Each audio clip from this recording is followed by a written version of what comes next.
അഞ്ചാമത്തെ ചാപ്റ്ററാണ് പണവും സമ്പദ് വ്യവസ്ഥയും എന്ന ചാപ്റ്ററാണ് ഡിസ്കസ് ചെയ്യുന്നത്. പണത്തിനെ കുറിച്ചിട്ടും എന്താണ് പണമെന്നും പണത്തിൻ്റെ ഫങ്ഷൻസ് എന്താണെന്നും പണം നമ്മൾ എങ്ങനെയൊക്കെയാണ് യൂസ് ചെയ്യുന്നതിനെ കുറിച്ചിട്ടും അങ്ങനത്തെ കുറേ കാര്യങ്ങൾ അല്ലേ. അതുപോലെ സമ്പദ് വ്യവസ്ഥകളെ കുറിച്ചിട്ടും ബാങ്ക്സിനെ കുറിച്ചിട്ടും നമ്മുടെ കേന്ദ്ര ബാങ്കിനെ കുറിച്ചിട്ടൊക്കെയാണ് ഈ ചാപ്റ്ററിൽ നമ്മൾ ഡിസ്കസ് ചെയ്യാൻ പോകുന്നത്. ഓക്കെ, അപ്പം നമുക്ക് ഫസ്റ്റ് തന്നെ നമ്മൾ പഠിക്കാൻ പോകുന്നത് ഫങ്ഷൻ അല്ലെങ്കിൽ അതിൻ്റെ ഡെഫിനേഷൻ ഓഫ് മണി. മണിയുടെ ഡെഫിനേഷൻ എന്താണെന്ന് നോക്കാം. എന്താണ്? Anything accepted in exchange of goods and services can generally be called as money. പണം എന്ന് പറഞ്ഞു കഴിഞ്ഞാൽ എന്താണ്? ഒരു സാധനവും ഒരു സേവനവും നമുക്ക് കിട്ടണമെങ്കിൽ അതിന് എക്സ്ചേഞ്ച് ആയിട്ട് അതിന് പകരമായിട്ട് നമ്മൾ കൊടുക്കുന്ന സംഭവമാണ് ആ സാധനമാണ് എന്ത്? പണം എന്ന് പറഞ്ഞു കഴിഞ്ഞാൽ. അപ്പോൾ അതിൻ്റെ ഡെഫിനിഷൻ അങ്ങനെ തന്നെ പഠിക്കുക. എന്താണ് definition? Anything accepted in exchange of goods and services can generally be called as money. എന്താ മക്കളെ മണിയുടെ ഡെഫിനിഷൻ?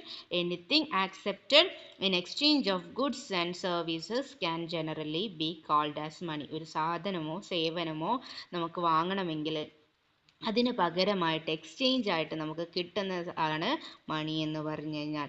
ഈ മണിയാണ്, പണമാണ് നമ്മുടെ എല്ലാ ഈ എക്സ്ചേഞ്ച് ഓഫ് ഗുഡ്സ് ആയിക്കോട്ടെ സർവീസസ് ആയിക്കോട്ടെ കുറച്ചും കൂടി ഫാസ്റ്റ് ആക്കുന്നത് എന്താണ്? ഈ പണം ഉള്ളത് കൊണ്ടാണ്. നമുക്കൊരു സാധനം കിട്ടണം, നമ്മുടെ കയ്യിൽ റെഡി ക്യാഷ് ഉണ്ടെങ്കിൽ നമുക്ക് അപ്പം തന്നെ നമുക്ക് ആ സാധനം വാങ്ങാൻ പറ്റും അല്ലേ.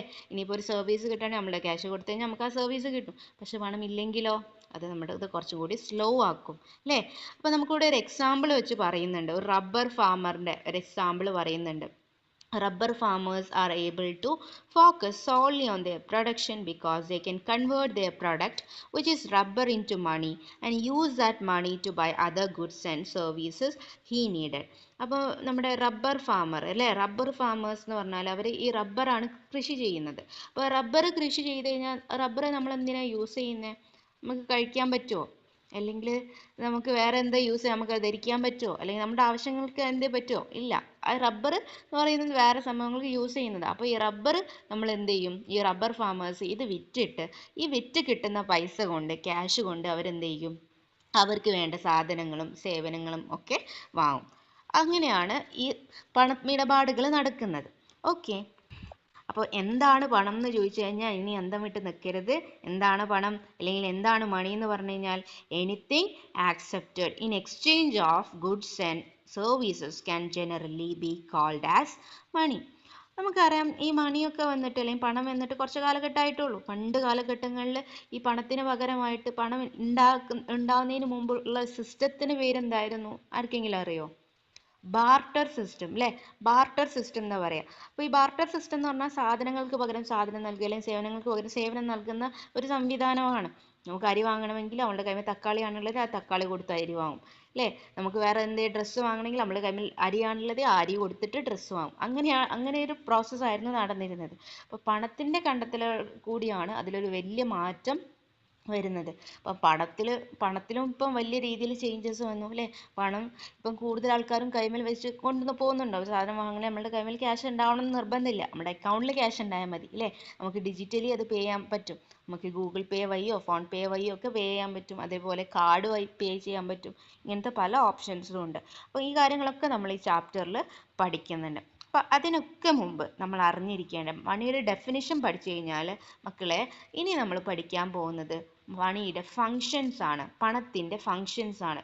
What are the functions of money? അപ്പം മണിയുടെ function, general functions of money എത്ര എണ്ണം ഉണ്ട്? മെയിൻലി മക്കളെ നമുക്ക് 4 ഫങ്ഷൻസ് ഓഫ് മണിയാണ് മെയിൻലി പഠിക്കാനുള്ളത്. എത്ര ഫങ്ഷൻസ് ഉണ്ട്? മെയിൻലി 4 ഫങ്ഷൻസ് നമുക്ക് പഠിക്കാനുണ്ട്. Which are the 4 functions of money? First one ആണ് മീഡിയം ഓഫ് എക്സ്ചേഞ്ച്. ഏതാണ്? മീഡിയം ഓഫ് എക്സ്ചേഞ്ച് ആണ് first one. Second one measure of value. ഏതാണ്? മെഷർ ഓഫ് വാല്യൂ വരുന്നുണ്ട്. അതുപോലെ സ്റ്റോർ ഓഫ് വാല്യൂ. തേർഡ് എന്താണ്? സ്റ്റോർ ഓഫ് വാല്യൂ ആണ്. അതുപോലെ fourth one means of deferred payment. എന്താണ് നാലാമത്തേത്? മീൻസ് ഓഫ് ഡിഫേർഡ് പേയ്മെന്റ് ആണ്. അപ്പോൾ ഈ ഫങ്ഷൻസ് ഓഫ് മണി നിർബന്ധമായിട്ടും പഠിച്ചിരിക്കണം. മണിയുടെ ഡെഫിനേഷൻ പഠിക്കുക. അതിനുശേഷം നമുക്ക് പഠിക്കാനുള്ളത് എന്താണ്? ഫങ്ഷൻസ് ഓഫ് മണിയാണ്. അപ്പം ആദ്യം നോക്കാം എന്താണ് ജനറൽ ഫങ്ഷൻസ് ഓഫ് മണിയിലെ first function medium of exchange. നമ്മൾ ഇതുവരെ പറഞ്ഞ കാര്യം തന്നെ അല്ലേ. എക്സ്ചേഞ്ച്, ഒരു ഗുഡ്സ് ആൻഡ് സർവീസസ് നമുക്ക് എക്സ്ചേഞ്ച് ചെയ്യണമെങ്കിൽ അതിന് പകരമായിട്ട് നമ്മൾ കൊടുക്കുന്നത് അല്ലെങ്കിൽ കിട്ടുന്നതാണ് എന്ത്? മണി എന്ന് പറഞ്ഞു കഴിഞ്ഞാൽ അല്ലേ, ഫോർ എക്സാമ്പിൾ നമ്മുടെ കൈമിലുള്ള ഗുഡ്സോ സർവീസസോ നമ്മൾ എന്താക്കും, വിൽക്കും. എന്നിട്ട് ആ വിറ്റ് ക്യാഷ് വിൽക്കുമ്പോൾ നമുക്ക് അതിന് തിരികെ എന്ത് കിട്ടുന്നുണ്ട്, പണം കിട്ടും. ആ പണം യൂസ് ചെയ്തിട്ട് നമുക്ക് ആവശ്യമായിട്ടുള്ള സാധനങ്ങളും സേവനങ്ങളും വാങ്ങുക എന്നതാണ് പണത്തിന്റെ പ്രധാനമായിട്ടുള്ള ഫങ്ഷൻ എന്ന് പറയുന്നത്, അല്ലേ? അപ്പോൾ എന്താ മീഡിയം ഓഫ് എക്സ്ചേഞ്ച് എന്ന് പറഞ്ഞു കഴിഞ്ഞാൽ, goods and services can be sold for money and the money can be used to purchase the goods and services that are needed. For example ആയിട്ട് പറയുന്നുണ്ട്, labour can be supplied and its reward can be received in the form of money. ഒരാൾ പണിയെടുത്തു, ഒരാൾ ഒരു ജോലി ചെയ്തു, അല്ലേ? ഒരു ജോലി ചെയ്തതിന് പകരമായിട്ട് റിവാർഡായിട്ട് കൊടുക്കുന്നത് എന്തായിരിക്കും, പണമായിരിക്കും, അല്ലേ? ഒരു ടീച്ചർ വെറുതെ പോയിട്ട് സ്കൂളിൽ പോയിട്ട് ക്ലാസ് എടുക്കുമോ, അതിന് തിരികെ അവർക്ക് എന്ത് കൊടുക്കുന്നുണ്ട്, ഒരു ശമ്പളം കൊടുക്കുന്നുണ്ട്, അല്ലേ? ഒരു കൂലിപ്പണിക്കാരനായിക്കോട്ടെ, അതുപോലെ എന്ത് ജോലി ചെയ്യുന്ന ആളായിക്കോട്ടെ, അവർ ചെയ്യുന്ന ജോലിക്ക് അതിന് പകരമായിട്ട് കൊടുക്കുന്നത് എന്താണ്, മണിയാണ്. വിചാരിച്ചിട്ട് എല്ലാവർക്കും കിട്ടണമെന്നില്ല, അല്ലേ? വീട്ടിലെ വീട്ടമ്മമാർക്ക് എന്തെങ്കിലും കിട്ടുന്നുണ്ടോ? വീട്ടിലെ അമ്മ പറയും, രാവിലെ തൊട്ട് വൈകുന്നേരം രാത്രി വരെ ഞാൻ ഈ അടുക്കളയിൽ കിടന്നിട്ട് പണിയെടുക്കുന്നുണ്ട്, അതിന് പകരമായിട്ട് എനിക്ക് എന്തെങ്കിലും കിട്ടുന്നുണ്ടോ? ഒരു നല്ല വാക്ക് വരെ ആരെയും പറയുന്നുണ്ടോ? ഇല്ല. അങ്ങനത്തതും ഉണ്ട്. അപ്പം എക്കണോമിക് ആക്ടിവിറ്റീസിൽ നമ്മൾ ചെയ്യുന്ന ചില ജോലിക്ക് നമുക്ക് തിരികെ ലഭിക്കുന്ന സംഭവമാണ് പണം. അതുപോലെ തന്നെ നമ്മളൊരു സാധനം വാങ്ങുകയാണെങ്കിലും, അല്ലേ? ഒരു സാധനം ആയിക്കോട്ടെ സേവനം ആയിക്കോട്ടെ, നമുക്ക് വാങ്ങണമെങ്കിൽ പണം വേണം. അത് വിറ്റ് കഴിഞ്ഞാൽ നമുക്ക് എന്ത് കിട്ടും, പണം കിട്ടും. ഓക്കെ. അപ്പോൾ ഏറ്റവും പ്രധാന ഫംഗ്ഷൻ, ആദ്യത്തെ ഫംഗ്ഷൻ ആണ് medium of exchange. Medium of exchange എന്ന് പറയുന്നത്. രണ്ടാമത്തേതാണ് മെഷർ ഓഫ് വാല്യൂ. നമുക്ക് ഇതിനെ പണത്തിനെ ഒന്ന് മെഷർ ചെയ്യാൻ പറ്റും, ഒന്ന് അളക്കാൻ പറ്റും, അല്ലേ? മെയിൻലി മോണിറ്ററി ടേംസിൽ അളക്കാൻ പറ്റും. ഇപ്പോൾ മെയിൻലി ഇപ്പോൾ എന്ന് പറഞ്ഞു കഴിഞ്ഞാൽ നമുക്ക് പല സാധനങ്ങളുണ്ട്. ഫോർ എക്സാമ്പിൾ എന്താണ്, അരിയുണ്ട്, പച്ചക്കറികളുണ്ട്, അല്ലെങ്കിൽ അതിനെക്കാട്ടി വില കൂടിയ കാറുകളുണ്ട്, അല്ലേ? ഇപ്പോൾ ഓരോന്നിൻ്റെയും ഇപ്പോൾ വാല്യൂ നമുക്ക് മനസ്സിലാക്കുന്നത് ഗോൾഡിൻ്റെ വാല്യൂ ആണോ ഒരു ടൊമാറ്റോക്കുള്ളത്? അല്ല, അല്ലേ? അതുപോലെ എന്താണ്, അത്ര ഡിഫറൻസ് നോക്കണ്ട, ഒരു അരിയുടെ വാല്യൂ ആണോ അല്ലെങ്കിൽ മറ്റൊരു പച്ചക്കറിക്കുള്ളത്? എല്ലാത്തിനും വ്യത്യാസമുണ്ട്. അപ്പോൾ ഓരോന്നിൻ്റെ വാല്യൂക്ക്, അതിൻ്റെ വിലയ്ക്ക് വ്യത്യാസം വരുന്നുണ്ട്, അല്ലേ? സാധാരണ ഒരു കാറ് വാങ്ങുന്നത്, ഒരു മാരുതി കാറ് വാങ്ങുന്നത് പോലെയാണോ ഒരു ബെൻസ് കാറ് വാങ്ങുന്നത്? അല്ലേ? അല്ല. അതിൻ്റെ രണ്ടിനും വാല്യൂ വ്യത്യാസമുണ്ട്. അപ്പോൾ ഈ വാല്യൂ കൃത്യമായിട്ട് നമുക്ക് എക്സ്പ്രസ് ചെയ്യാൻ പറ്റുന്നത് എന്തുകൊണ്ടാണ്? മണി ഉള്ളത് കൊണ്ടാണ്. മോണിറ്ററി ടേംസിൽ അതിനെ എക്സ്പ്രസ് ചെയ്യാൻ പറ്റുന്നത് പണം ഉള്ളത് കൊണ്ടാണ്. അപ്പോൾ രണ്ടാമത്തെ ഫംഗ്ഷൻ ആണ് മെഷർ ഓഫ് വാല്യൂ. പണ്ട് കാലഘട്ടങ്ങളിൽ ഇതില്ലായിരുന്നു. ബാർട്ടർ സിസ്റ്റം ഫോളോ ചെയ്തിരുന്ന കാലഘട്ടത്തിൽ ഒരു സാധനത്തിന് പകരം മറ്റൊരു സാധനം കൊടുക്കുമ്പോൾ അതിന് ഗുഡ്സിൻ്റെ വാല്യൂ നമുക്ക് മനസ്സിലാക്കാൻ പറ്റില്ല, അല്ലേ? ചിലപ്പോൾ നമ്മളൊരു കൃഷിക്കാരനാണ്, നമ്മൾ കൃഷി ചെയ്യുന്ന നെല്ലാണെങ്കിൽ നമ്മളുടെ കൈമിൽ നെല്ല് മാത്രമേ ഉള്ളൂ. ആ നെല്ല് കൊടുത്തിട്ട് വേണം ബാക്കി എന്തോ വാങ്ങാൻ, അല്ലേ? അപ്പം അതിൻ്റെ ഒരു വാല്യൂ, ഒരു സാധനത്തിൻ്റെ വാല്യൂ നമുക്ക് കണക്കാക്കാൻ പറ്റിയിരുന്നില്ല. പക്ഷെ പണം വന്നതോടുകൂടി നമുക്ക് ഒരു ഗുഡ്സിൻ്റെ അല്ലെങ്കിൽ സർവീസസിൻ്റെ വാല്യൂ നമുക്ക് അളക്കാൻ പറ്റും. അപ്പോൾ ഫസ്റ്റ് വൺ ആണ് മെഷർ ഓഫ് വാല്യൂ എന്ന് പറയുന്നത്, അല്ല സെക്കൻഡ് ഫംഗ്ഷൻ ആണ് മെഷർ ഓഫ് വാല്യൂ. ഓക്കെ. അപ്പോൾ രണ്ട് ഫങ്ഷൻസ് പഠിച്ചു. ഏതൊക്കെയാണ്? മീഡിയം ഓഫ് എക്സ്ചേഞ്ച്, രണ്ടാമത്തത് മെഷർ ഓഫ് വാല്യൂ. പിന്നെ ഈ ഇതിൽ തന്നെ നമുക്ക് ഒരു കാര്യം പറയുന്നുണ്ട്, പർച്ചേസിങ് പവറിനെ കുറിച്ച് പറയുന്നുണ്ട്. എന്താണ് പർച്ചേസിങ് പവർ എന്ന് പറഞ്ഞു കഴിഞ്ഞാൽ, ഇപ്പം നമുക്കൊരു സാധനം വാങ്ങണം, അല്ലേ? ഇപ്പോൾ ഒരു എക്സാമ്പിൾ പറയാം. നമ്മുടെ ഗുഡ്സിൻ്റെ പ്രൈസ് ഇൻക്രീസ് ചെയ്തു എന്ന് വിചാരിച്ചോ. ഒരു സാധനത്തിൻ്റെ പ്രൈസ് ഇപ്പം ഒരു എക്സാമ്പിൾ വെച്ച് പറയുകയാണെങ്കിൽ വെളിച്ചെണ്ണയുടെ പ്രൈസ് എന്തായി, പെട്ടെന്ന് ഇൻക്രീസ് ചെയ്തു. അപ്പോൾ നമ്മൾ പർച്ചേസിങ് പവർ ഓഫ് മണി കൂടുകയാണ് കുറയാണ് ചെയ്യുക? നമ്മൾ കൂടുതൽ ആൾക്കാരും പോയിട്ട് എന്താ ഈ വെളിച്ചെണ്ണ പോയിട്ട് വാങ്ങുമോ? ഇല്ല. വെളിച്ചെണ്ണയുടെ വില കുറഞ്ഞുകൊണ്ട് ആളുകൾ അത് യൂസ് ചെയ്യുന്നത് കുറച്ച് കുറയ്ക്കും, അപ്പം അത് വാങ്ങുന്നതും കുറച്ച് കുറയും. അതാണ് പർച്ചേസിങ് പവർ. പർച്ചേസിങ് പവർ എന്താവും? ഡിക്രീസ് ചെയ്യും. ഓക്കെ. അപ്പം when the price of goods increases, the purchasing money will decrease. അതുപോലെ when the price of goods decreases, the purchasing power of money increase. അല്ലേ? ഇപ്പോൾ വെളിച്ചെണ്ണയുടെ വില പെട്ടെന്ന് നല്ല രീതിയിൽ കുറഞ്ഞു വിചാരിച്ചോ. അപ്പോൾ എല്ലാവരും കുറേ വെളിച്ചെണ്ണ വാങ്ങി വെക്കും, കാരണം വെളിച്ചെണ്ണ വില കുറവുണ്ടല്ലോ, അല്ലേ? അതിനെക്കാട്ടി നമുക്ക് എക്സാമ്പിൾ സ്വർണ്ണം, ഗോൾഡിൻ്റെ ഇപ്പോൾ കേസ് നോക്കാം. ഗോൾഡ് എന്ന് പറഞ്ഞു കഴിഞ്ഞാൽ ഇപ്പം പെട്ടെന്ന് നല്ല രീതിയിൽ വില കൂടി, അല്ലേ? അപ്പോൾ വില കൂടിയപ്പോൾ ആളുകൾ വാങ്ങുന്നത് എന്തായി? കുറഞ്ഞു. വില കൂടിയപ്പോൾ അത് വാങ്ങുന്നത് കുറഞ്ഞു. ഇനിയിപ്പോൾ ഗോൾഡിൻ്റെ വില നല്ലോണം കുറഞ്ഞു എന്ന് വിചാരിച്ചു എല്ലാവരും പോയിട്ട് എന്താക്കും, നല്ല രീതിയിൽ ഗോൾഡ് വാങ്ങും. അപ്പോൾ ഇത് രണ്ടും ഇൻവേഴ്സ്ലി പ്രൊപ്പോർഷണൽ ആണ് കേട്ടോ. പ്രൈസ് ഓഫ് ഗുഡ്സും പർച്ചേസിങ് പവറും ഇൻവേഴ്സ്ലി പ്രൊപ്പോർഷണൽ ആണ്. ഒന്ന് കൂടുന്ന സമയത്ത് മറ്റൊന്ന് കുറയുകയാണ് ചെയ്യുന്നത്. ഇനി തേർഡ് ഫങ്ഷൻ ഓഫ് മണിയാണ് സ്റ്റോർ ഓഫ് വാല്യൂ. എന്താണ് സ്റ്റോർ ഓഫ് വാല്യൂ എന്ന് പറഞ്ഞു കഴിഞ്ഞാൽ, നമുക്ക് പണത്തിന് എന്താക്കി വെക്കാൻ പറ്റും, സ്റ്റോർ ചെയ്ത് വെക്കാൻ പറ്റും, സൂക്ഷിച്ച് വെക്കാൻ പറ്റും. നമ്മൾ കുറേ പണം ഉണ്ടാക്കി കുറേ നമുക്ക് എന്താക്കുക, സൂക്ഷിച്ച് വെക്കാൻ പറ്റും. ഇപ്പം നിങ്ങൾ വിചാരിച്ചോ, ബാർട്ടർ സിസ്റ്റത്തിലെ കാലഘട്ടമാണ്. അപ്പം നമ്മുടെ കൈമിൽ നമ്മൾ കുറേ കൃഷിയാണ് ചെയ്യുന്നത് അല്ലേ, നമ്മൾ കുറേ നെല്ല് കൃഷി ചെയ്തു. ഈ നെല്ല് നമ്മൾ കുറേ കാലം നമുക്ക് നമ്മുടെ കൈമിൽ ക്യാഷ് ഇല്ല, നമ്മൾ ഇതിന് എന്ത് സാധനം വാങ്ങണേ നമ്മൾ നെല്ല് കൊടുത്തിട്ടാണ് വാങ്ങുന്നത്. അപ്പോൾ ഇത് കൂടുതലായിട്ട് നമുക്ക് സ്റ്റോർ ചെയ്യാൻ പറ്റില്ല. ഏതൊരു ഗുഡ്സ് ആയിക്കോട്ടെ അത് കൂടുതൽ കാലം സ്റ്റോർ ചെയ്യാൻ പറ്റില്ല. പക്ഷേ മണിയുടെ പ്രത്യേകത എന്താണ്, നമുക്ക് നല്ല രീതിയിൽ സ്റ്റോർ ചെയ്യാൻ പറ്റും അല്ലേ. അപ്പോൾ when the money became something that was acceptable to everyone, it had become possible to store the value of any good in the form of money. This was not possible in the barter system അല്ലേ. Through this it is possible to convert the value of goods including that of perishable items into money or asset and can be used in the future. അപ്പോൾ നമുക്ക് മണി store ചെയ്യാൻ പറ്റും. മണി store ചെയ്യുന്നത് പല രീതിയിൽ നമുക്ക് store ചെയ്യാൻ പറ്റും. പണം ഉണ്ടാക്കി നമുക്ക് കട്ടിക്ക് വെക്കാൻ പറ്റും, അല്ലെങ്കിൽ ബാങ്കിൽ കൊണ്ടുപോയി ഡെപ്പോസിറ്റ് ചെയ്യാൻ പറ്റും, അല്ലെങ്കിൽ നമ്മൾ കുറേ ക്യാഷ് ഉണ്ടാക്കി എന്തെങ്കിലും ഒരു അസറ്റ് വാങ്ങി വെക്കാൻ പറ്റും അല്ലേ. ഒരു ഏക്കർ സ്ഥലം വാങ്ങി വെക്കുക, അല്ലെങ്കിൽ 10 സെൻറ്റ് സ്ഥലം വാങ്ങി വെക്കുക, ഒരു കാറ് വാങ്ങി വെക്കുക, എന്തെങ്കിലും ചെയ്യാൻ പറ്റും, അല്ലെങ്കിൽ കുറച്ച് ഗോൾഡ് വാങ്ങി വെക്കുക. അപ്പം നമുക്ക് എന്ത് ചെയ്യാൻ പറ്റുന്നുണ്ട്, സ്റ്റോർ ചെയ്യാൻ പറ്റുന്നുണ്ട്. നമുക്ക് ഈ പണത്തിന് എന്ത് ചെയ്യാൻ പറ്റുന്നുണ്ട്, സ്റ്റോർ ചെയ്യാൻ പറ്റുന്നുണ്ട്. അതാണ് third function, store of value എന്ന് പറയുന്നത്. ഇനി അവസാനത്തെ ഫങ്ഷൻ ആണ് മീൻസ് ഓഫ് ഡിഫേർഡ് പേയ്മെൻറ്റ്. എന്താണ് മീൻസ് ഓഫ് ഡിഫേർഡ് പേയ്മെൻറ്റ് നോക്കാം. In the modern times many business activities are carried out with ease because of the advantage of settling the financial transaction at a later date. Both buyers and sellers generally agree that the cash settlement of the transactions of goods and services can be cleared later. It is possible to measure the value of borrowing and lending in the form of money. This is very helpful for short and long-term business transactions. അപ്പോൾ means of deferred payment എന്ന് പറഞ്ഞാൽ ഇത്രയേ ഉള്ളൂ മക്കളെ. നമ്മൾ പല ആക്ടിവിറ്റീസും ചെയ്യുന്നതാണ് ഇന്നത്തെ മോഡേൺ കാലഘട്ടത്തിൽ അല്ലേ. അപ്പോൾ ഇന്നത്തെ കാലഘട്ടത്തിൽ നമ്മുടെ പല ആക്ടിവിറ്റീസ് ചെയ്യുന്നതിൽ നമുക്ക് നമ്മുടെ ഫൈനാൻഷ്യൽ ട്രാൻസാക്ഷൻ നമുക്ക് പിന്നെ ഒരു ദിവസത്തേക്ക് മാറ്റി വെക്കാൻ പറ്റും. ഇന്ന് തന്നെ പണം കൊടുക്കാതെ ഒരു നാളെ മറ്റന്നാൾ അല്ലേ, അല്ലെങ്കിൽ 2 മാസം കഴിഞ്ഞിട്ടോ എന്നൊക്കെ പറഞ്ഞിട്ട് നമുക്ക് എന്താക്കാൻ പറ്റും, പിന്നീട് ഒരു ദിവസത്തേക്ക് ലേറ്റർ ഡേറ്റിലേക്ക് ഫൈനാൻഷ്യൽ ട്രാൻസാക്ഷൻ സെറ്റിൽ ചെയ്യാൻ പറ്റും. അത് മണിയുടെ മറ്റൊരു ഫങ്ഷനാണ്, വളരെ ഇമ്പോർട്ടൻ്റ് ആയിട്ടുള്ള ഫങ്ഷനാണ്. മറ്റേതൊക്കെ നിങ്ങൾക്ക് എന്തായിരിക്കും, കുറച്ച് ഓർമ്മയിൽ നിൽക്കാത്ത അല്ലെങ്കിൽ ഒന്ന് പഠിച്ചു വെക്കേണ്ട ഒന്നാണ് means of deferred payment. Means of deferred payment എന്ന് പറഞ്ഞാൽ ഇത്രയേ ഉള്ളൂ അല്ലേ. നമുക്ക് എന്താക്കാൻ പറ്റും, ഏതൊരു സാധനം വാങ്ങി അല്ലെങ്കിൽ സേവനം വാങ്ങിയൊക്കെ ചെയ്ത് കഴിഞ്ഞാൽ നമുക്ക് എന്താക്കാം, പണം കുറച്ച് കഴിഞ്ഞിട്ട് നമ്മൾ അടയ്ക്കാം അല്ലേ. ഇപ്പോൾ നമ്മൾ ട്യൂഷൻ സെൻറ്ററിൽ ജോയിൻ ചെയ്തു എന്ന് വിചാരിച്ചോ, ട്യൂഷൻ സെൻറ്ററിൽ ജോയിൻ ചെയ്തു, നമുക്ക് ഒരു 15,000 ആണ് ഇയർലി ഒരു വർഷത്തേക്കുള്ള ട്യൂഷൻ ഫീസ് എന്ന് വിചാരിച്ചോ. അപ്പോൾ നമ്മൾ പറയാണ്, നമ്മൾ എന്താണ് ഒരു 4 മാസം കൂടുമ്പോൾ നമ്മൾ അടിച്ചോളാം, അല്ലെങ്കിൽ അല്ലേ ആദ്യത്തേത് കുറച്ച് ഒരു 5,000 അടിച്ചു, ബാക്കി നമ്മൾ എന്ത് ചെയ്യാം, കുറച്ച് കഴിഞ്ഞിട്ട് അടിച്ചോളാം. അപ്പോൾ ലേറ്ററിലേക്ക് നമുക്ക് പേയ്മെൻറ്റ് മാറ്റാൻ പറ്റും.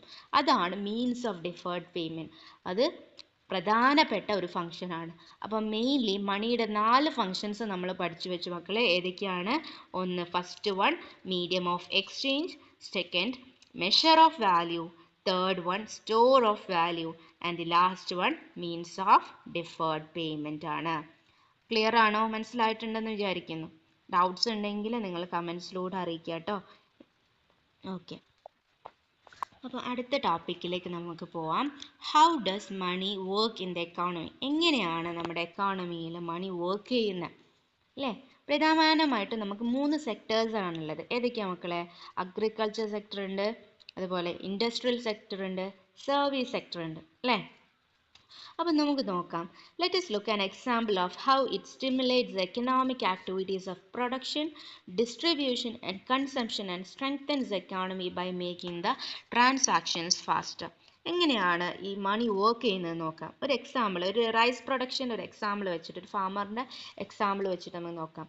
നോക്കിക്കേ, rice production is an economic activity in which Primary sector. In the primary sector, a farmer who produces rice may need fertilizers, seeds, pesticides, machinery, and labor.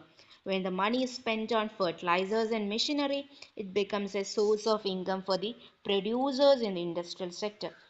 When the rice producers depend upon transportation facilities to get the rice to the market, it becomes a source of income for the service providers. അല്ലേ? അപ്പം നോക്കാം എന്താണ് പറയുന്നത്. നമ്മുടെ rice production, ആദ്യം നമ്മുടെ rice production ഒരു farmer എന്താ ചെയ്യുന്നത്, കൃഷി ചെയ്യുന്നത്, അദ്ദേഹത്തിൻ്റെ ജോലി, എക്കണോമിക് ആക്ടിവിറ്റി എന്ന് പറഞ്ഞാൽ റൈസ് പ്രൊഡക്ഷൻ ആണ് അല്ലേ. അരി നിർമ്മാണമാണ്, പ്രൈമറി സെക്ടറിലാണ് അദ്ദേഹം വർക്ക് ചെയ്യുന്നത്. അപ്പോൾ അദ്ദേഹം കൂടുതലായിട്ട് റൈസ് പ്രൊഡ്യൂസ് ചെയ്യാൻ വേണ്ടിയിട്ട് അദ്ദേഹം കുറേ സ്ഥലങ്ങളിൽ നിന്ന് പോയിട്ട് ഫെർട്ടിലൈസേഴ്സും സീഡ്സും പെസ്റ്റിസൈഡ്സും മെഷീനറിയും ലേബേഴ്സൊക്കെ വാങ്ങുന്നുണ്ട്. എന്തിനു വേണ്ടിയിട്ട്? അദ്ദേഹത്തിൻ്റെ പ്രൊഡക്ഷൻ കൂട്ടാൻ വേണ്ടിയിട്ട്. അപ്പോൾ അദ്ദേഹം ഇങ്ങനെ ഇതൊക്കെ വാങ്ങണമെങ്കിൽ അദ്ദേഹം എന്ത് കൊടുക്കണം? പണം കൊടുക്കണം അല്ലേ. ഒരു ഫെർട്ടിലൈസർ വാങ്ങുകയാണെങ്കിലും സീഡ്സ് വാങ്ങുകയാണെങ്കിലും പെസ്റ്റിസൈഡ്സ് വാങ്ങുകയാണെങ്കിലും അദ്ദേഹം എന്ത് നൽകണം? പണം നൽകണം. അപ്പോൾ when money is spend on fertilisers and machinery, അത് ആർക്ക് ഇൻകം ആയിട്ട് മാറുന്നുണ്ട്? അത് ഇൻഡസ്ട്രിയൽ സെക്ടറിന് ഒരു ഇൻകം ആയിട്ട് മാറുന്നുണ്ട് അല്ലേ. അപ്പം ഇൻഡസ്ട്രിയൽ സെക്ടേഴ്സിലെ പ്രൊഡ്യൂസേഴ്സിന് അത് എന്തായിട്ട് മാറുന്നുണ്ട്? ഒരു വരുമാനമായിട്ട് മാറുന്നുണ്ട്. ഇൻഡസ്ട്രിയൽ സെക്ടറിലുള്ള സാധനമാണ് മെഷീനറി, അതുപോലെ ഫെർട്ടിലൈസർ, ഇതൊക്കെ അവിടെ പോയിട്ട് വാങ്ങുമ്പോൾ അവർക്ക് അതൊരു വരുമാനമായിട്ട് മാറി അല്ലേ. ഇനി ഈ റൈസ് പ്രൊഡ്യൂസേഴ്സ് പിന്നെ ട്രാൻസ്പോർട്ടേഷൻ ഫെസിലിറ്റീസ് ആയിട്ട് ഡിപ്പെൻഡ് ചെയ്യും.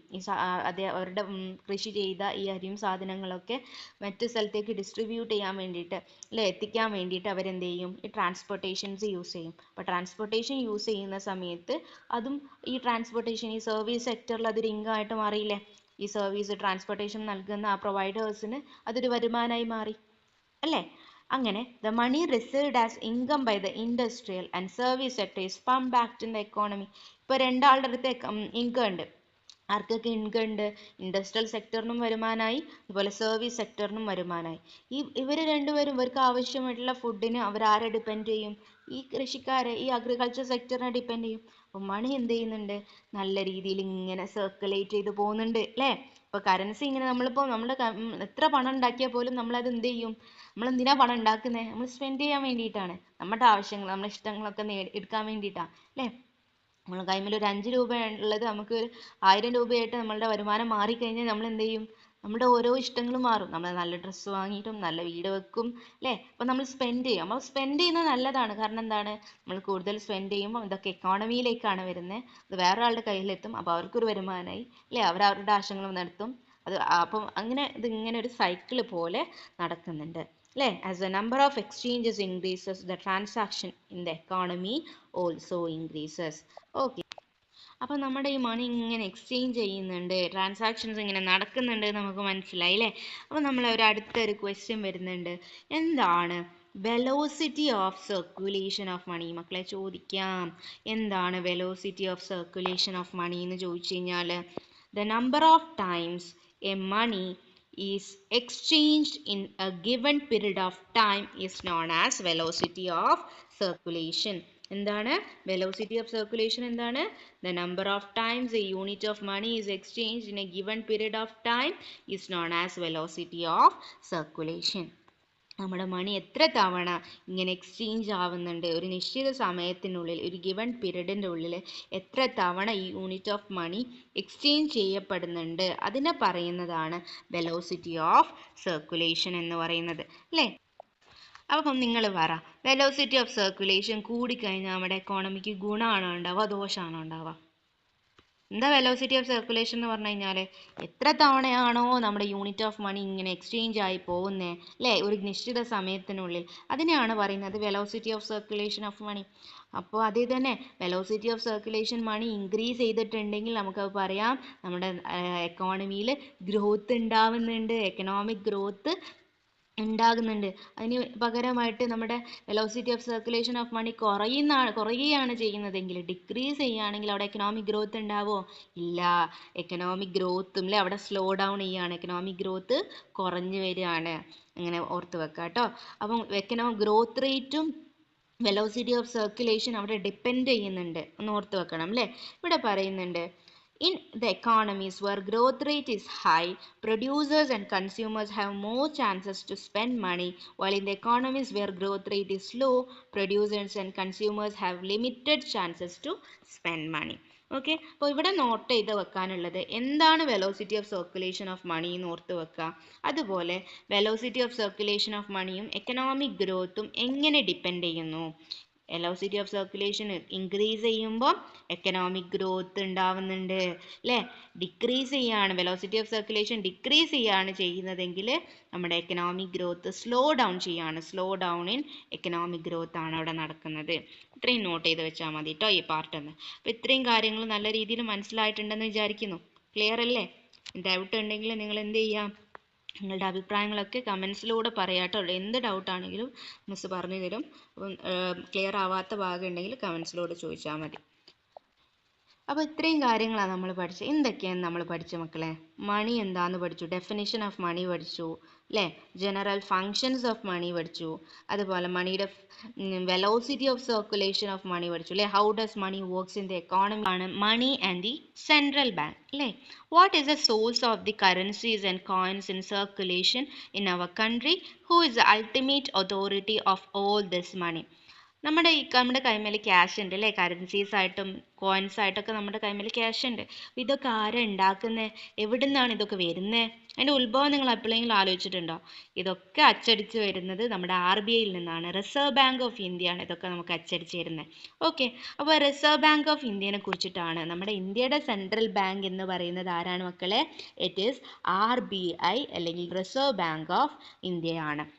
ഓക്കെ, അപ്പോൾ നമ്മുടെ സെൻട്രൽ ബാങ്ക് എന്ന് ചോദിച്ചു കഴിഞ്ഞാൽ ഇറ്റ് ഈസ് RBI എന്ന് ഏത് ഉറക്കത്തിലും പറയാൻ പറ്റണം. ഓക്കെ, നമ്മുടെ അൾട്ടിമേറ്റ് അതോറിറ്റി ഓഫ് മണി, മണിയുടെ അൾട്ടിമേറ്റ് അതോറിറ്റി ആരാന്ന് ചോദിച്ചാൽ it is the RBI. Okay, ഇനി RBIനെ കുറിച്ചിട്ടുള്ള കുറച്ച് കാര്യങ്ങൾ നമ്മൾ പഠിച്ചു വെക്കണം.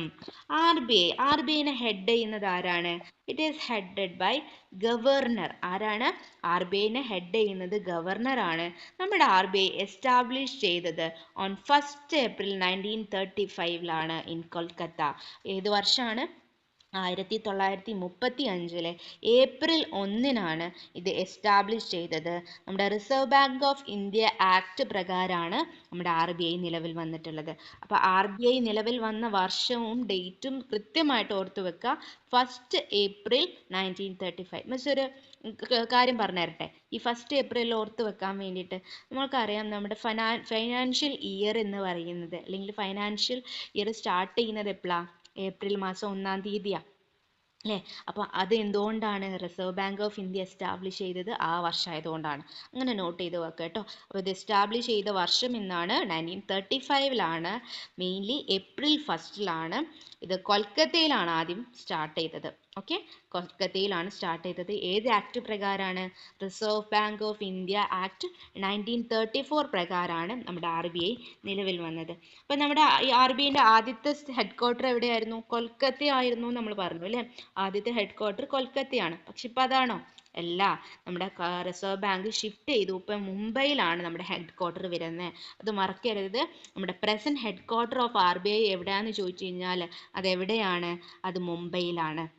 ഓക്കെ, നമ്മുടെ റിസർവ് ബാങ്ക് ഓഫ് ഇന്ത്യ കൊൽക്കത്തയിൽ നിന്ന് എവിടേക്ക് ഷിഫ്റ്റ് ചെയ്തു? മുംബൈയിലേക്ക് ഷിഫ്റ്റ് ചെയ്തു. അതുപോലെ 1949 ഇത് നാഷണലൈസ് ചെയ്തു, ദേശവൽക്കരിച്ചു. ഓക്കെ, അപ്പോൾ 1949 RBI എന്താക്കപ്പെട്ടു? നാഷണലൈസ് ചെയ്യപ്പെട്ടു. ഓക്കെ, അപ്പോൾ നമ്മുടെ മറ്റെല്ലാ ബാങ്കുകളുടെയും നോൺ ബാങ്കിങ് ഫൈനാൻഷ്യൽ ഇൻസ്റ്റിറ്റ്യൂഷനൊക്കെ റെഗുലേറ്റ് ചെയ്യുന്ന ഏജന്റ് ആണ് ആര്? നമ്മുടെ സെൻട്രൽ ബാങ്ക് എന്ന് പറയുന്നത് അല്ലേ. അപ്പോൾ central bank of India, which is the central bank of India എന്ന് ചോദിച്ചാൽ അതേതാണ്? It is RBI. RBIയുടെ ഫുൾ ഫോം എന്താണ്? Reserve bank of India. Reserve bank of ഇന്ത്യനെ ഹെഡ് ചെയ്യുന്നത് ആരാണ്? It is the governor. അടുത്ത അതിൽ നിങ്ങളുടെ ആരാണ് നമ്മുടെ RBIയുടെ governor? Present governor of RBI ആരാണെന്ന് കമൻസിലൂടെ പറയാം കേട്ടോ. ഓക്കെ, ഇനി നമ്മുടെ RBI എസ്റ്റാബ്ലിഷ് ചെയ്തത് 1 ഏപ്രിൽ 1935 അന്നത്തെ ഹെഡ് ക്വാർട്ടർ എവിടെയായിരുന്നു? കൊൽക്കത്തയിലാണ്. ഇപ്പോഴത്തെ ഹെഡ് ക്വാർട്ടർ അത് എവിടെയാണ്? മുംബൈയിലാണ്. ഓക്കെ, അത് നാഷണലൈസ് ചെയ്ത വർഷം ഏതാണ്? 1949. ഓക്കെ, സെൻട്രൽ ബാങ്ക് ആണ് മറ്റെല്ലാ ബാങ്കുകളെയും നോൺ ബാങ്കിങ് ഫൈനാൻഷ്യൽ ഇൻസ്റ്റിറ്റ്യൂഷനെയും ഒക്കെ റെഗുലേറ്റ് ചെയ്യുന്നത്, കോർഡിനേറ്റ് ചെയ്യുന്ന അതോറിറ്റി എന്ന് പറയുന്നത്. ഓക്കെ, ഇനി നമുക്ക് പഠിക്കാനുള്ളത് റിസർവ് ബാങ്കിന്റെ ഫങ്ഷൻസ് ആണ്. ഫങ്ഷൻസ് ഓഫ് റിസർവ് ബാങ്ക് ആണ്. നോക്കാം എന്തൊക്കെയാണ് റിസർവ് ബാങ്കിന്റെ ഫങ്ഷൻ. ഏറ്റവും പ്രധാനപ്പെട്ട ഫങ്ഷൻ ആണ് പ്രിന്റിംഗ് ആൻഡ് ഇഷ്യൂയിങ് കറൻസി. ഏതാണ് മക്കളെ? പ്രിന്റിംഗ് ആൻഡ് ഇഷ്യൂയിങ് കറൻസി ആണ്.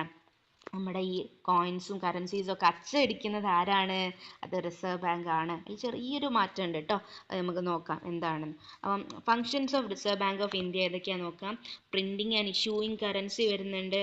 അതുപോലെ തന്നെ ബാങ്കേഴ്സ് ബാങ്ക് ആണ്. Controls supply of money and credit. Custodian of foreign exchange വരുന്നുണ്ട്. ക്രെഡിറ്റ് കൺട്രോൾ ആണ് അല്ലെ. അങ്ങനെ കുറേ ഫങ്ഷൻസ് വരുന്നുണ്ട്. ഓക്കെ, അപ്പോൾ നമുക്ക് ഓരോന്നായിട്ട് ഡീറ്റെയിൽ ആയിട്ട് ഇവിടെ പഠിക്കാനുണ്ട്. അപ്പോൾ ഓരോന്നും നമ്മൾ ക്ലിയർ ആയിട്ട് പഠിക്കുന്നുണ്ട്. ആദ്യത്തെ ഫങ്ഷൻ നമുക്ക് നോക്കാം, printing and issuing currency.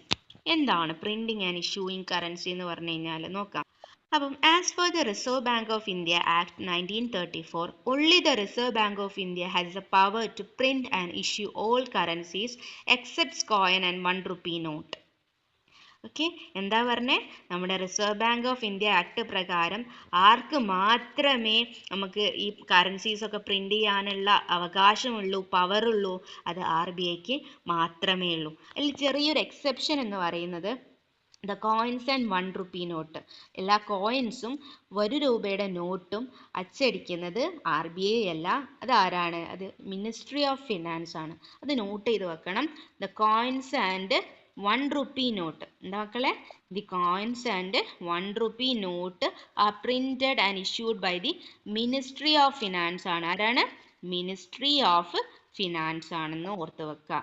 Okay, അപ്പം മറ്റുള്ളത് കോയിൻസും 1 രൂപ നോട്ടും ഒഴികെയുള്ള ബാക്കി എല്ലാം അച്ചടിക്കുന്നത് റിസർവ് ബാങ്ക് ആണ്. കോയിൻസും 1 രൂപ നോട്ടും അച്ചടിക്കുന്നത് എവിടെയാണ്? മിനിസ്ട്രി ഓഫ് ഫിനാൻസ് ആണ്. ഗവൺമെന്റ് ഓഫ് ഇന്ത്യയുടെ മിനിസ്ട്രി ഓഫ് ഫിനാൻസിലാണ്. The Reserve Bank of India is responsible for designing, incorporating the security features, printing and distributing the currencies. ഇനി കറൻസി നോട്ട് പ്രിന്റ് ചെയ്യുന്ന നമ്മുടെ പ്രസ്സസ് എവിടെയൊക്കെയാണെന്ന് നോട്ട് ചെയ്ത് വെക്കണം. ഓക്കെ, എവിടെയൊക്കെയാണ് നമ്മുടെ കറൻസി പ്രിന്റ് ചെയ്യുന്ന സ്ഥലങ്ങൾ ഓരോന്നും നോട്ട് ചെയ്ത് വെക്കാം. എൻ്റെ കൂടെ പറഞ്ഞ് പഠിക്കണേ.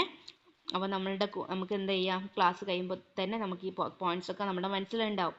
നോക്കിക്കേ, India's printing presses at Nashik. ആദ്യത്തെ സ്ഥലം എവിടെയാണ്? നാസിക്. മഹാരാഷ്ട്രയിലുള്ള നാസിക് ആണ് ഒന്നാമത്തത്. രണ്ടാമത്തത് ദേവാസ് ഇൻ മധ്യപ്രദേശ്. അപ്പൊ രണ്ടാണ് നമ്മൾ പഠിച്ചേരിക്കുക. നാസിക് ഇൻ മഹാരാഷ്ട്ര, അതുപോലെ ദേവാസ് ഇൻ മധ്യപ്രദേശ്. നാസിക് എവിടെയാണ്? മഹാരാഷ്ട്രയിലാണ്. ദേവാസ് എവിടെയാണ്? മധ്യപ്രദേശിലാണ്. അതുപോലെ തന്നെ it is also printed at 2 presses at Mysore Karnataka and Salboni West Bengal. എവിടേക്കാണ്?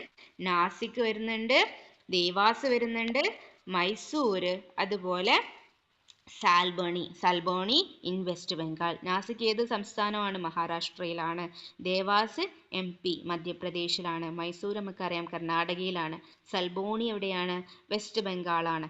അപ്പോൾ ഇത്രയും മെയിൻലി ഇവിടെയൊക്കെയാണ് നമ്മുടെ പ്രിന്റിംഗ് പ്രസ്സസ് ഉള്ളത്. By Bharatiya reserve bank note Mudran limited, owned by RBI. അപ്പം മെയിൻലി നമ്മുടെ ഇന്ത്യയുടെ കറൻസി നോട്ട്സ് പ്രിന്റ് ചെയ്യുന്ന പ്രസ്സസ് എവിടെയൊക്കെയാണെന്ന് ചോദിച്ചാൽ നാസിക്, ദേവാസ്, മൈസൂർ, സാൽബണി, ഈ 4 സ്ഥലങ്ങൾ ഓർത്ത് വെക്കാം. ഓക്കെ, ഇനി നമ്മുടെ കോയിൻസ് മിന്റ് ചെയ്യുന്ന സ്ഥലങ്ങളും ഉണ്ട്. എവിടെയൊക്കെയാണ് നമ്മുടെ കോയിൻസ് മിന്റ് ചെയ്യുന്നത്? The coins are minted in Government of India's mint at Mumbai, Hyderabad, Kolkata and Noida. ഇതും 4 സ്ഥലങ്ങളാണ്. ഇത് കുറച്ചും കൂടി നമുക്ക് മനസ്സിൽ ഉറപ്പിക്കാം. ഏതൊക്കെയാണ്? മുംബൈ, ഹൈദരാബാദ്, കൊൽക്കത്ത ആൻഡ് നോയിഡയിലാണ് നമ്മുടെ കോയിൻസ് ഉണ്ടാക്കുന്നത്. കോയിൻസ് നിർമ്മിക്കുന്നത് മുംബൈയിൽ, ഹൈദരാബാദ്, കൊൽക്കത്ത, നോയിഡയിലാണ്. കറൻസീസ് പ്രിന്റ് ചെയ്യുന്നത് നാസിക്, ദേവാസ്, മൈസൂർ ആൻഡ് സാൽബണിയാണ്. ഓക്കെ, ഇനി ഇവിടെ ഒരു കാര്യം കൂടി പഠിക്കാനുണ്ട്. എന്താണ് ഡിമോണിറ്റൈസേഷൻ? ഒരു പദം പഠിക്കുന്നുണ്ട്. Based on the governments instruction, the reserve bank of India can withdraw the currency notes in circulation. This is known as എന്ത് ഡിമോണിറ്റൈസേഷൻ. നമ്മുടെ റിസർവ് ബാങ്ക് ഓഫ് ഇന്ത്യക്ക് ഒരു അധികാരം കൂടി കൊടുത്തിട്ടുണ്ട്. എന്താണ്? ഈ കറൻസി നോട്ട് പിൻവലിക്കാനുള്ള അവകാശം. എന്താ മക്കളെ? വിഡ്രോ ദി കറൻസി, കറൻസീസ് പിൻവലിക്കാനുള്ള അവകാശം ആർക്ക് കൊടുത്തിട്ടുണ്ട്? റിസർവ് ബാങ്ക് ഓഫ് ഇന്ത്യക്ക് കൊടുത്തിട്ടുണ്ട്. ഇതിനെ നമ്മൾ വിളിക്കുന്ന പേരാണ് ഡിമോണിറ്റൈസേഷൻ. ഓർത്ത് വെക്കണം. എന്താണ് ഡിമോണിറ്റൈസേഷൻ? ചോദിക്കും. എന്താണ്? Government based on the government's instruction, the RBI has a power to withdraw the currency notes. Withdraw the currency notes. It is known as demonetization. Okay. Clear ആണോ? നമുക്ക് ഈ ഡിമോണിറ്റൈസേഷൻ നടന്നത് ഇപ്പോഴാണ് ഓർമ്മയുണ്ടോ? ഇപ്പം അടുത്ത് അല്ലേ, നമ്മുടെ 2016 കാലഘട്ടത്തിൽ നമ്മുടെ 500ൻ്റെ 1000ൻ്റെ ഒക്കെ നോട്ട് പിൻവലിച്ചു. അതുപോലെ അല്ല 500ഉം 1000ഉം അതുപോലെ 2000 നോട്ടൊക്കെ ഒഴിവാക്കി പുതിയ നോട്ടുകൾ വന്നു. പുതിയ കറൻസി 500ൻ്റെ 1000ത്തിൻ്റെ ഒക്കെ പുതിയ കറൻസീസ് വന്നു. മെയിൻലി ഇതിൻ്റെ ഡിമോണിറ്റൈസേഷൻ നടന്നത് 31 ഡിസംബർ 8 നവംബർ 2016 അല്ലേ. പെട്ടെന്നൊരു ദിവസമാണ് നമ്മുടെ മോദി സർക്കാരാണ് ഇത് ഉണ്ടാക്കുന്നത്, പിൻവലിക്കുന്നത്. അപ്പോൾ the most recent demonetisation was implemented in India was effected on date എന്ന് ഓർത്ത് വെക്കുക, 8 നവംബർ 2016 കേട്ടോ. പിന്നെ പുതിയ കറൻസീസ് അച്ചടിച്ചു. The public an opportunity to deposit old currency notes without declaration till 31st December 2016 in banks and with declaration till 31st March 2017. അപ്പം പെട്ടെന്ന് ഇങ്ങനെ പിൻവലിക്കുമ്പോൾ വലിയ പ്രശ്നങ്ങളൊക്കെ ഉണ്ടായിരുന്നു അല്ലേ. പണം കുറേ ആൾക്കാർ ബ്ലാക്ക് മണി ഒക്കെ ഉള്ളവർക്ക് വലിയ പണിയൊക്കെ കിട്ടിയ ടൈമായിരുന്നു. അപ്പം ഇതൊക്കെ ഓർത്ത് വെക്കുക കേട്ടോ. ഇനിയും നമുക്ക് കുറേ ഫങ്ഷൻസ് ഒക്കെ പഠിക്കാനുണ്ട്. ഇത്രയും കാര്യങ്ങൾ മക്കൾക്ക് മനസ്സിലായിട്ടുണ്ടെന്ന് വിചാരിക്കുന്നു. ക്ലാസ് ക്ലിയർ ആയിട്ടുണ്ടെങ്കിൽ, ഇഷ്ടമായിട്ടുണ്ടെങ്കിൽ സബ്സ്ക്രൈബ് ചെയ്യുക. നിങ്ങളുടെ അഭിപ്രായങ്ങൾ കമൻസിലൂടെ പറയുക. അതുപോലെ നിങ്ങളുടെ ഫ്രണ്ട്സിനൊക്കെ ഷെയർ ചെയ്ത് കൊടുക്കുക. മാക്സിമം സപ്പോർട്ട് ചെയ്യുക. ഇതുപോലത്തെ വീഡിയോസ് ചെയ്യാൻ നമുക്കുള്ള പ്രചോദനം അല്ലെങ്കിൽ നിങ്ങൾ നമുക്ക് തരുന്ന റിവാർഡായിട്ട് കരുതിയാൽ മതി ഇതൊക്കെ. ഓക്കെ. നമുക്ക് വേറെ പണമൊന്നും കിട്ടുന്നില്ല അല്ലേ. നമുക്ക് ഇതിന് ഒരു സന്തോഷമായിട്ട് കിട്ടുന്നത് നിങ്ങളുടെ ലൈക്സും കമൻസും ഒക്കെയാണ്. അപ്പം അതിലൂടെ മെജോറിറ്റി നിങ്ങളുടെ സപ്പോർട്ട് ഉണ്ടാവും എന്ന് വിചാരിക്കുന്നു. ഇതുപോലത്തെ വീഡിയോസിനായിട്ട് ഫോളോ ചെയ്യുക. So thank you from excellent YouTube channel.